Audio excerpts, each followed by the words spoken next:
જય સ્વામિનારાયણ ભક્તો, અમારી યુટ્યુબ ચેનલ ક્રોનિકલ્સ ઓફ સ્વામિનારાયણમાં આપ સૌનું હાર્દિક સ્વાગત છે. આવો માણીએ ભગવાન શ્રી સ્વામિનારાયણના ભક્તરત્નો પૈકી જેતપુરના જીવા જોશીનું આખ્યાન. ઢળેલા નયન, સૌમ્ય મુખ, લલાટમાં તિલક ચાંદલો, ટૂંકું પંચ્યું, હાથ વણી જનોઈ, બાંધેલી શિખા, પવિત્ર બ્રાહ્મણ, નામ એમનું જીવા જોશી. વહેલા ઉઠે, ભાદરમાં નાહીને નીતરતા આવે, સ્વામિનારાયણ મંત્ર ઉચ્ચારથી જેતપુરની શેરીઓ ગાજે. જીવા જોશીના પત્ની પૂતળીબાઈ તથા ગોવર્ધન અને શિવપ્રસાદ એમ બે પુત્રો તથા પુત્રી કડવીબાઈ એટલે કે મોટા રામબાઈ. આ ચારેયની સમજણ તથા ભક્તિ નિષ્ઠા એકબીજાથી વધે તેવા હતા. જ્યારથી કંઠી બાંધી શ્રી હરિનો આશ્રય કર્યો ત્યારથી જીવા જોશીએ નિયમ ધર્મના પાલનમાં ચૂક પડવા દીધી નહોતી. એવી ચીવટ કે નાનો નિયમ પણ લોપે નહીં, જળગરણું સાથે જ હોય. જીવા જોશીની ધર્મ નિયમ પાળવાની મક્કમતા જોઈ ભલભલાનું મસ્તક નમી જતું. આર્થિક સ્થિતિ ઘણી નબળી હોવા છતાં ખૂબ સંતોષપૂર્વક આનંદમાં જીવન ગુજારતા. સાત્વિક આહાર સિવાય તેઓ કોઈ પણ વસ્તુ ઉપયોગમાં લેતા નહીં. પોતાના સગા સ્નેહીઓમાં વાર તહેવારે જમવાનો પ્રસંગ આવે ત્યારે દાળ શાક આદિ વસ્તુઓમાં લસણ ડુંગળી હોય તો કોઈને કાંઈ પણ જણાવ્યા વગર ફક્ત લાડુ જમી લેતા. તેમને 84 જમવા પરાણે જવું પડતું ને જમણમાં ઇરાદાપૂર્વક ડુંગળી લસણ આદિ અભક્ષ્ય વસ્તુઓ પીરસાતી. પરંતુ જીવા જોશી મનોમન શ્રી હરિને સંભારી ઢળેલા નયણે ભજન કરતા પાછા ફરતા. ટીકા નિંદા ને અપમાનોની ઝડીયું પણ જીવા જોશીની નિષ્ઠાનું અભેદ્ય કવચ તોડી શકતી નહીં. જીવા જોશી સ્વામિનારાયણી બન્યા તેથી બધા જ બ્રાહ્મણોમાં વિરોધ વધ્યો, ઈર્ષ્યામાં વધારો થયો. સગા વહાલાઓ પણ વિરોધી થયા. સત્સંગ મૂકી દેવા કહ્યું, પણ જીવા જોશી અડગ રહ્યા. એકવાર શ્રીજી મહારાજ ફરેણી ગામમાં સભામાં બિરાજમાન હતા. તે વખતે જેતપુરના ભક્ત જીવા જોશીએ મોકલાવેલો એક માણસ સભામાં આવ્યો અને તેણે જીવા જોશીએ લખેલો કાગળ મહારાજને આપ્યો. મહારાજે આ કાગળ વાંચ્યો. આ કાગળમાં લખ્યું હતું કે હે દયાળુ પ્રભુ, મારે ત્યાં મારા બંને દીકરાઓને જનોઈનો પ્રસંગ છે. તો હે મહારાજ, તમો અને સૌ સંતો અહીં પધારી મારા આ પવિત્ર પ્રસંગને દિવ્યતા આપો, એવી તમારા ચરણ કમળમાં મારી નમ્ર અરજ છે. આ કાગળ સભામાં વાંચીને મહારાજ બોલ્યા કે શું કરશું આપણે? આવી રીતે વિવાહ કે જનોઈ પ્રસંગે તો હરિભક્તોના આમંત્રણ આવ્યા જ કરશે, તો બધાઈને ત્યાં તો આપણાથી પહોંચાય નહીં, અને જ્યાં ન પહોંચાય તે ભક્તોને વળી મનદુખ થાય. તો હવે આપણે શો નિર્ણય લેવો? ત્યારે મુક્તાનંદ સ્વામીએ મહારાજને વિનમ્ર સ્વરે વિનંતી કરતા કહ્યું કે મહારાજ, જેતપુરના આ જીવા જોશી તો બહુ જ સારા સત્સંગી છે અને બિચારા ગરીબ ભક્ત છે, તેથી ત્યાં જઈએ તો સારું. ત્યારે મહારાજે રાજી થઈને કહ્યું કે સારું, તો ચાલો આપણે જેતપુર જઈએ. પછી સૌ સંતો ભક્તો સાથે મહારાજ જેતપુર પધાર્યા. ત્યાં જેતપુરના જીવા જોશીએ હરખભેર મહારાજ તથા સંતો ભક્તોનું સામૈયું કરી ગામમાં પોતાને ઘરે ઉતારો કરાવ્યો. પછી ભગવાન અને ભક્તોને ભાવથી જમાડ્યા. આજે આ જીવા જોશીનો આનંદ ઉભરાતો હતો, કારણ કે સ્વયં શ્રીજી મહારાજ પોતે આ પ્રસંગે પધારીને જીવા જોશીને અલૌકિક સુખ આપી રહ્યા હતા. પોતાના બંને પુત્રો ગોર્ધન તથા શિવાનો જનોઈ પ્રસંગ તો એક નિમિત્ત હતું, પરંતુ શ્રીજીની કૃપા દ્રષ્ટિ તો આ ગરીબ બ્રાહ્મણને ભીંજવી દેતી હતી. રાત્રે આ બંને જનોઈ લેનારા પુત્રો ગોર્ધન તથા શિવાનું ફુલેકું આખા જેતપુરમાં ફરવાનું હતું, તેની તૈયારી થઈ રહી હતી. ત્યારે આ સમયે શ્રીજીના આ ગરીબ વિપ્ર ભક્તે મહારાજને પ્રાર્થના કરતા કહ્યું કે મહારાજ, તમો મારા આ બંને દીકરાની જનોઈ પ્રસંગે પધારીને મને આજીવન ઋણી કરી દીધો છે. તમારી આ દિવ્ય કૃપાને હું કેમ વિસરી શકું? છતાં મહારાજ, મારી હજુ એવી ઈચ્છા છે કે તમે મારા આ બંને દીકરાના ફુલેકામાં પણ સાથે ભરો, તો આખા ગામના ભક્તોને તમારા દર્શન થાય અને આ જેતપુરના જીવ પ્રાણી માત્ર કૃતાર્થ થઈ જાય. ત્યારે મહારાજે વળી આ ભક્ત પર કૃપા વરસાવીને કહ્યું કે સારું, અમારી માણકી પણ તૈયાર કરો. પછી આ શણગારેલી માણકી પર મહારાજ સવાર થયા અને આ ફુલેકામાં સૌપ્રથમ મહારાજની માણકી આગળ ચાલે, તેની પાછળ સંતો ભક્તો અને પછી બંને જનોઈ ઈચ્છુક ગોર્ધન અને શિવાની સવારી શોભતી હતી. તેની પાછળ ભાવુક સ્ત્રી ભક્તો પણ આ પ્રગટ પ્રભુના કીર્તન ગાતા ગાતા હરખાઈ રહ્યા હતા. ખરેખર આજે આ જીવા જોશીએ તો જેતપુરને ધન્ય ધન્ય કરી દીધું. આજે આ ગાદી સ્થાન જેતપુર તો ગોવિંદના ગર્વમાં ગહેકી ઉઠ્યું છે. વળી આ પ્રસંગે પસ વધામણી પણ જુદી જ રીતે થઈ. મુખ્ય મહેમાન મહારાજની માણકી તો સૌની આગળ પોતાની આગવી ગજગતી ચાલમાં ડોલતી ડોલતી ચાલી જાય છે. તેથી સૌ ભક્તો સૌપ્રથમ મહારાજના વધામણા કરી પસ ભરાવે અને પધરામણી કરાવે અને પછી જ જીવા જોશીના બંને દીકરા ગોરધન તથા શિવાને પસ ભરાવે. આમ આખા જેતપુર ગામના ભક્તોએ મહારાજને વધાવી પસ ભરાવ્યો. આ જોઈ જેતપુરના જીવા જોશી તો ડોલવા લાગ્યા. આજે જીવા જોશીનો હરખ ક્યાંય સમાતો નથી. બીજે દિવસે સવારે મહારાજે આ જીવા જોશીના બંને પુત્રો ગોરધન તથા શિવાને સ્વહસ્તે જનુઈ આપી ધન્ય ભાગી કરી દીધા. ત્યારે આ જીવા જોશીએ સર્વે સંબંધીઓ તથા ભક્તોને સાંજે સાકમટે જમવા માટે આમંત્રણ આપ્યો. સર્વે સંબંધીઓએ જીવા જોશીના આ ભાવસભર આમંત્રણને સ્વીકારી લીધો. પરંતુ જ્યારે સાંજે રસોઈ તૈયાર થઈ ત્યારે કોઈ આવ્યું નહીં. સૌ વિચારમાં પડી ગયા. આમ કેમ થયું હશે? સ્વયં શ્રીજી મહારાજે પૂછાવ્યું તો જાણવા મળ્યું કે છોકરાને બીજાએ જનોઈ આપી હોય તો તેનું શ્રાદ્ધ છોકરાના બાપને ન પહોંચે, પણ જનોઈ દેનારને પહોંચે છે. તેથી અમો કોઈ જમવા નહીં આવીએ. ત્યારે મહારાજે જ કહેડાવ્યું કે ભક્તો, જનોઈ અમોએ જ આપી છે, માટે અમને જે શ્રાદ્ધ મળશે તે આખા જગતને પહોંચી જશે. માટે તમો સૌ સંબંધીઓ આ પ્રસંગે આવો અને આ જીવા જોશીના આમંત્રણને સ્વીકારી ઠાકોરજીનો પ્રસાદ જમવા પધારો. મહારાજની આ વાણી સાંભળીને સૌ સંબંધીઓ જીવા જોશીના ઘરે ગયા, પણ જમવા ન બેઠા. તેથી રસોઈ બધી વધી પડી. મહારાજ પણ આ ભક્તને થયેલ ખર્ચની ચિંતા કરવા લાગ્યા. આ વધી પડેલી રસોઈથી ગામના ગરીબ લોકોને જમાડ્યા. મહારાજે પણ ત્યાંના કરીમભાઈ પાસેથી જાણ્યો કે જીવા જોશીને આ પ્રસંગે 500 કોરીનો ખર્ચ થયો છે. મહારાજે પોતાને ભેટમાં આવેલી 100 કોરી જીવા જોશીને આપી, પણ હજુ 400 કોરી જેટલી રકમ આ ખર્ચ ખાતે બોલે છે. તેનું શું કરવું? મહારાજને પણ આ ખર્ચની વાતનું બહુ દુઃખ થયું, કારણ કે ભગવાન તો ભક્તના દુઃખે દુઃખી અને સુખે સુખી. તેથી હવે ભગવાન કેમ શાંત રહી શકે? તેથી મહારાજે આ ખર્ચની ઉપાધિ ટાળવા માટે તરત જ જેતપુરના બધા ભક્તોને બોલાવ્યા અને જીવા જોશીના આ ખર્ચમાં સહાયરૂપ થવા બધી વાત કરી. પરંતુ જેતપુરના આ ભક્તો પાસેથી યોગ્ય સહકાર સાંપડ્યો નહીં. તેથી મહારાજને થયું કે જીવા જોશીના આ ખર્ચમાં સહાયરૂપ થવા ફરેણીના ભક્તો જરૂર મદદ કરશે. તેથી મહારાજ અને સંતો ભક્તો જેતપુરથી ફરેણી જવા રવાના થયા. હવે જોઈએ મહારાજની પ્રેરક લીલા. ફરેણીમાં મહારાજે એક સભા કરી. આ સભામાં ઘણા પુરુષ સ્ત્રી ભક્તો હાજર થયા. આ સભામાં મહારાજે જેતપુરમાં જીવા જોશીની વાત વિસ્તારથી કરી અને જીવા જોશીની આ નાણાં ભીડમાં સૌને મદદરૂપ થવાની વાત કરી. ત્યારે આ ફરેણીની સભામાં પણ સૌ ભક્તજનો પ્રભુની આ વાત સાંભળી શાંત જ બેઠા રહ્યા. પરંતુ સ્ત્રી ભક્તોની સભામાંથી એક સ્ત્રી ભક્તે ઊભા થઈને મહારાજને દૂરથી નમસ્કાર કરી પોતાને ઘરે ગયા અને થોડી વારમાં જ આ સ્ત્રી ભક્ત પોતાને ઘરેથી કોરી ભરેલી તાંબડી લઈ હાજર થયા. મહારાજ પણ વિચારમાં પડી ગયા કે આવડી મોટી સભામાં કોઈ પુરુષ ભક્ત ઊભા ન થયા અને આ એક સ્ત્રી ભક્ત તાંબડી લઈને સભામાં આવ્યા. તે આ સ્ત્રી ભક્ત કોણ છે અને તે આ તાંબડીમાં શું લાવ્યા હશે?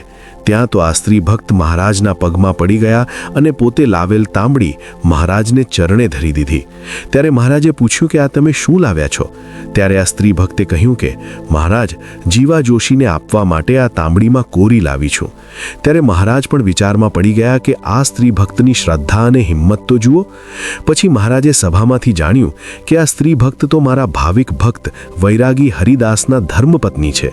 મહારાજ તો આ સ્ત્રી ભક્ત ઉપર રાજી થઈ ગયા. વળી મહારાજે આ ભક્તના ભાવને પારખવા માટે કહ્યું કે બાવાજી અત્યારે ઘરે નથી, પણ પછી ઘરે આવ્યા બાદ તમને ઠપકો તો નહીં આપે ને? ત્યારે આ સ્ત્રી ભક્ત પણ બોલી ઉઠ્યા કે અરે મહારાજ, શી વાત કરો છો? એ તો મારા કરતાં પણ વધારે ભાવિક છે. તે તો તમારા માટે બધું આપવા તૈયાર છે. મહારાજ, એ તો તમારા માટે પ્રાણ આપવા પણ તૈયાર છે. તો પછી આ કોરીની તાંબડીની શી વાત કરવી? આ વાત સાંભળીને સભાજનો દિગ્મૂઢ બની ગયા અને મહારાજ પણ આ વહાલા વૈરાગી ભક્તના ભાવને પારખીને રાજી થઈ ગયા. પછી મહારાજે આ કોરી ભરેલી તાંબડી લીધી અને એ તાંબડીમાંથી 400 કોરીને લઈને બીજી વધેલી કોરી અને તાંબડી આ ભાવિક ભક્તને આપી દીધી. ત્યારે આ ભાવિક સ્ત્રી ભક્ત બોલી ઉઠ્યા કે મહારાજ, આ તાંબડીમાંથી એક કોરી મારે તમારે પાછી ઘરે લઈ જવી નથી. હે પ્રભુ, તમો દયા કરીને આ બધી કોરી સ્વીકારી લો. મહારાજ, તમારા ભક્ત જ્યારે ઘરે આવશે ત્યારે આ બધી વાત સાંભળીને રાજી રાજી થઈ જશે. પરંતુ જો હું આ કોરી પાછી લઈ જઈશ તો મને જરૂર ઠપકો આપશે.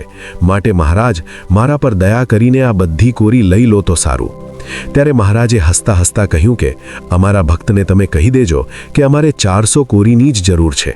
ત્યારે મહારાજની ઈચ્છા જાણી આ ભાવુક સ્ત્રી ભક્ત પણ વધેલી કોરીઓ લઈને ઘરે ગયા અને મહારાજ પણ આ વૈરાગી ભક્ત ઉપર ખૂબ ખૂબ રાજી થયા અને મનમાં ને મનમાં મહારાજે આ ભક્તને અઢળક આશીર્વાદ આપી દીધા. આ ટાણે વહાલા બની ગયા આ વૈરાગી ભક્તો. સાંજ પડતા વૈરાગી હિરદાસ ઘરે આવે છે ત્યારે તેમના ધર્મપત્ની પાસેથી બધી વાત વિગતવાર જાણી અને બહુ જ રાજી થઈ ગયા. પરંતુ પોતાના ધર્મપત્ની વધેલી કોરી પાછી લઈ આવ્યા તે તેમને ગમ્યું નહીં.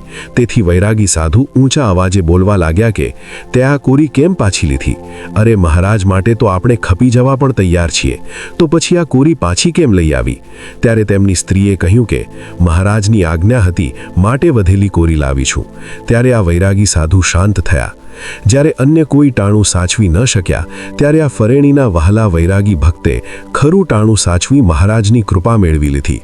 જેતપુરના જીવા જોશીના દુઃખ ટાળવા નિમિત્તે પ્રભુના પ્યારા બની બેઠેલા આ વૈરાગી ભક્તને ખબર હશે ને કે જે થાય ટાણે તે ન થાય નાણે. આ ભક્તે નાણું નથી આપ્યું પણ પ્રભુનું ટાણું સાચવ્યું છે. એટલે જ ટાણાને લઈને નાણાંની કિંમત થઈ. દ્વેષીલા બ્રાહ્મણોનો ઉપદ્રવ વધતા જીવા જોશી મૂંઝાયા. એ વખતે શ્રીહરિ જૂનાગઢમાં હતા. આથી તેઓ જૂનાગઢ ગયા. શ્રીહરિના દર્શન કરી બધી વાત કહી સંભળાવી.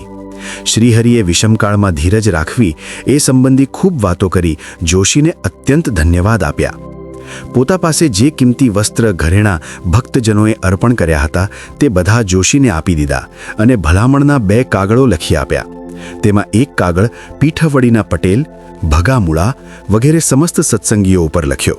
તેમાં લખ્યું કે જેતપુરના વતની જીવા જોશી બહુ સારા સત્સંગી છે. તેઓ સત્સંગ શિર સાટે રાખી ધર્મ માટે પોતાના વતનનું ગામ છોડી દઈને આવ્યા છે. અમે સૌ સત્સંગીઓને ભલામણ કરીએ છીએ જે જીવા જોશીને કુટુંબ સહિત અમે ત્યાં મોકલ્યા છે તેમની પાસે કાંઈ નથી. માટે સુખી ગૃહસ્થના ઘરમાં જેટલા વસ્તુ પદાર્થો હોય તેટલી તમામ સામગ્રીવાળું તૈયાર ઘર તેમને રહેવા આપજો. તેઓ સાચા ભક્ત અને પવિત્ર બ્રાહ્મણ છે. માટે તમે સૌ સંભાળ રાખજો. પત્ર લઈ જીવા જોશી પીઠ વળી ગયા. ભગામૂળા તથા ભાયા રૂડા વગેરે સત્સંગીઓએ શ્રીહરિનો પત્ર વાંચીને જોશીને બહુ માનપૂર્વક સારા ઘરમાં ઉતારો આપ્યો. પછી સૌ સત્સંગીઓએ મળી ગોદડા, ગાદલા, વાસણ, પેટી પટારા, કપડાં અને અનાજ વગેરે નાની મોટે પુષ્કળ સાધન સામગ્રીથી જીવા જોશીનું ઘર ભરી દીધું. 3 દૂધણી ગાયો પણ આપી. આ રીતે શ્રીહરિના ફક્ત પત્રથી જ પીઠવડીના સેવાભાવી ઉદાર સત્સંગીઓએ ખરે વખતે સત્સંગનો પક્ષ રાખી જોશીનું ખૂબ સન્માન કર્યું. તેથી તેઓ સર્વ રીતે સુખી થયા. જોશી સત્સંગમાં ગમે ત્યાં જાય ત્યાં તેમનું સૌ સત્સંગીઓ સન્માન કરે એ હેતુથી શ્રીહરિએ બીજો ભલામણ પત્ર વાળાક દેશના સમગ્ર સત્સંગીઓ ઉપર લખી આપ્યો હતો, જે જીવા જોશીના વંશજ શ્રી જયંતીલાલ ભાનુશંકર પાસેથી મળી આવ્યો છે. તે જ પત્ર અક્ષરશઃ લખ્યો છે. લિખિતન સ્વામી શ્રી સહજાનંદજી જત શ્રી વાળાક દેશના સત્સંગી સમસ્ત જય સ્વામિનારાયણ વાંચશો. લખવા કારણ એમ છે જે જોશી જીવા તમારા દેશમાં રહે છે તે માણસ ગરીબ છે ને બ્રાહ્મણ છે. માટે હરિભક્તોને ભલામણ, જે જમાડવો હોય તે જીવા જોશીના ઘરને જ જમાડજો. જેને અન્નદાન ખેડે ખેતર દેવું હોય તો તે દઈને જોશી જીવાની ખબર રાખશો. જેને ઘર મહેમાન જોશીના ઘરનું હોય તેની ચાકરી સારી પેઠે કરજો. જોશી જીવાની ભલામણ વાળાકના સત્સંગીને છે. સંવત 1876ના અષાઢ સુદ 7.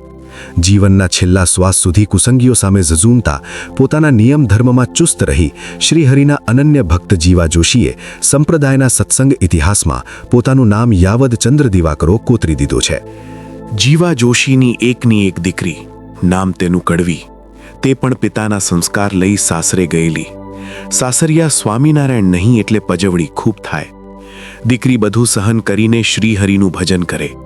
પતિ તો અસુર જેવો હતો. રાત્રે પલંગનો એક પાયો કડવીની છાતી પર મૂકીને સૂતો. પણ શ્રીહરિ પ્રભુએ આ બાળાનું કલેવર વજ્રનું ઘડેલું. તેણે સત્સંગ, નિયમ, ધર્મ મૂક્યા નહીં. પ્રાપ્તિના આનંદમાં કીર્તન લલકારે. એકવાર તો અભક્ષ્ય ન ખાવાની ટેક સાથે 4 દિવસ કડવી ભૂખી રહી. ભલે દેહ પડે પણ ટેક ન મૂકું. આ નિર્ધાર સાથે તે અખંડ કેફમાં રહેતી. વળી ઘરનું નાનું મોટું બધું જ કામ ખંતથી કરતી. પણ ભૂખ્યું શરીર કેટલું ખમે? એકવાર છાણા વીણતા ભજનમાં શ્રીજી મગ્ન બની ગઈ. શ્રીહરિએ દર્શન દીધા. તેનું હૈયું હળવું થઈ ગયું. હાથે બંગડી બલોયાનો ખણકાર સાંભળી મરમાળો કહે, જેને ભગવાન ભજવા હોય તેને વળી આ તાલશા કામના. આ સાંભળી કડવીએ બંગડી બલોયા ત્યાં જ કાઢીને ફેંકી દીધા. શ્રીહરિએ તેમાંથી એક બંગડી લીધીને વિદાય થયા. ગઢપુર આવી જીવુબાને તે બંગડી આપી. કડવીએ શ્રીહરિના દર્શન થયા તે દિવસથી એવું ભજન આદર્યું કે પતિએ ક્રોધમાં દાંત કચકચાવી હાથ જોડ્યાને કડવીને હલબલાવીને કહ્યું, જા ભાગણી, આજથી તું મારે માં બહેન. કડવીએ પણ સામે કહ્યું, તું પણ આજથી મારે ભાઈ બાપ. એમ કહી તત્કાળ સૌભાગ્ય ચિહ્નો ઉતારી નાખ્યા. કડવી અડવી થઈ ગઈ. વાળંદને બોલાવી માથું પણ મુંડાવી દીધું. પતિ તો આ જોઈ આભો જ બની ગયો, કેમ કે બોલતા બોલ્યો પણ આણે તો સાચું કરી બતાવ્યું. તે મૂંઝાયો. સગાને ખબર પડી. બધા ભેગા થઈ કડવીને મારવા આવ્યા, પરંતુ દરબાર કુંડળવાળાએ પક્ષ રાખ્યો અને રક્ષા કરી. રાત્રે શ્રીહરિએ કડવીને દર્શન દીધાને કહ્યું, ભાદર નદીમાં કાલે પૂર આવશે. તું અમને સંભારી તેમાં પડતું મૂકજે. મૂર્તિ દેખાશે તેની પાછળ પાછળ ચાલતી સામે કાંઠે નીકળી જજે. પૂરનું પાણી કંઈ નહીં કરી શકે. સામે કાંઠે પાર્ષદો રાહ જોતા હશે, તે તને ગઢડા પહોંચાડી દેશે. કડવી સવારે પાણી ભરવાને મિશે નદીએ ગઈ ને શ્રીહરિનું સ્મરણ કરી વહેતા જળમાં ઝંપલાવ્યું. મૂર્તિ દેખાઈ ને સામે કાંઠે પહોંચી ગઈ. લોકોએ જાણ્યું કે કડવી પૂરમાં તણાઈ ગઈ, પણ કડવી ગઢડા પહોંચી ગઈ હતી. શ્રીહરિએ તેમનું નામ બદલી રામબાઈ પાડ્યું. તેઓ જીવુબા તથા રાજબા સાથે રહેતા. કથા વાર્તા કરી તેમણે ઘણાને સત્સંગ કરાવ્યો હતો. બંગડીવાળી વાત પ્રેમાનંદ સ્વામી સુધી પહોંચી ગયેલી. તેમણે કીર્તન બનાવ્યું ને ગાયું, ભલાજી મેરો કંગના નિકારી ગયો રે. શ્રીહરિ કહે, આવું અમે ક્યારે કર્યું છે? તરત જ જીવુબાએ પેલી બંગડી શ્રીહરિ તરફ દડાવી મૂકી. કૃપાનાથ, આ શું કહેવાય? શ્રીહરિ મંદ હાસ્ય વેરતા આંખોને મટકાવતા પ્રેમાનંદ તરફ જોઈ રહ્યા. પ્રેમાનંદે બીજું કીર્તન પણ ગાયું, કર દીની બાલાપન મેં બૈરાગન કર દીની. જો તમને આ વિડીયો ગમ્યો હોય તો નીચે કોમેન્ટ સેક્શનમાં અમને ચોક્કસ જણાવશો. અને આપ અત્યારે ક્યાંથી આ દિવ્ય પ્રસંગો સાંભળવા માટે જોડાયેલા છો તે પણ અમને કોમેન્ટમાં જણાવશો. આપના પ્રતિભાવો અમને મહારાજના આવા જ દિવ્ય ચરિત્રોને વધુ સારી રીતે આપ સુધી પહોંચાડવા માટે પ્રેરિત કરતા રહે છે. અને આવા જ શ્રી હરિના ચરિત્રો નિયમિત સાંભળવા માટે અમારી ચેનલને સબસ્ક્રાઇબ અને અન્ય ભાવિક ભક્તજનો સાથે શેર કરવાનું ભૂલશો નહીં. જય સ્વામિનારાયણ.